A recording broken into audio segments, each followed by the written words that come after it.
labas, in-stop muna namin. Ano ang pinakamalapit na pangalan dito sa lumalabas na pangalan? Biisul. Search namin. Wala talaga. Beelzebul. Nahunang ilabot ako. Grabe. Oo, higher demon.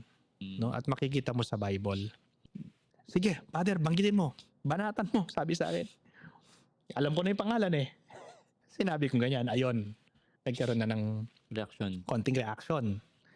Ayun, i-stop muna kasi oras na. Kailangan mo na i-cut yung session. Umalis yung demon dun sa tao. Pumunta sa bahay. So, ang kailangan gawin, i-corner siya.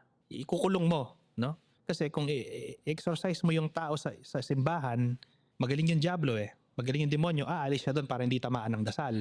Pupunta siya doon sa lugar. Pumunta sa bahay kasi nga doon siya nakatira. So, ngayon alam na namin kung sino kaharap namin. Paano niyo nalaman na sa bahay, Father? Yung bahay po niya ay may maraming manifestations. Oo. Oo. No? Mabaho, something like that. And then yung pamangkin, nakikita niya yung mga supernatural manifestations. Ngayon, so ganito po yung nangyari. In-exorcise ko siya. Alam ko na yung pangalan.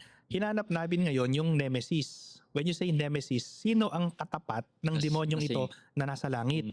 And we found out, it's the Blessed Virgin Mary. It's the Blessed Virgin Mary na merong history na tinali ni Mama Mary, kinadena niya si Beelzebul. O ngayon, nalaman na natin yung pangalan, madali na yung trabaho. Alam na natin yung pangalan, alam na natin yung nemesis. Sino tatawagin nating santo? It's the Blessed Virgin Mary. Pero before that, so, pinalampas muna namin yung Holy Week. Busy kaming mga pari eh. Holy Week muna. Bago namin i-corner dun sa bahay, nag-Holy Week celebration muna kami.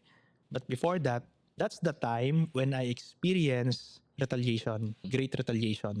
Malakas na retaliation talaga. Ito yung after performing that exorcism session, natutulog po ako sa kwarto ko sa bahay namin. Umuwi ako sa bahay namin. And then,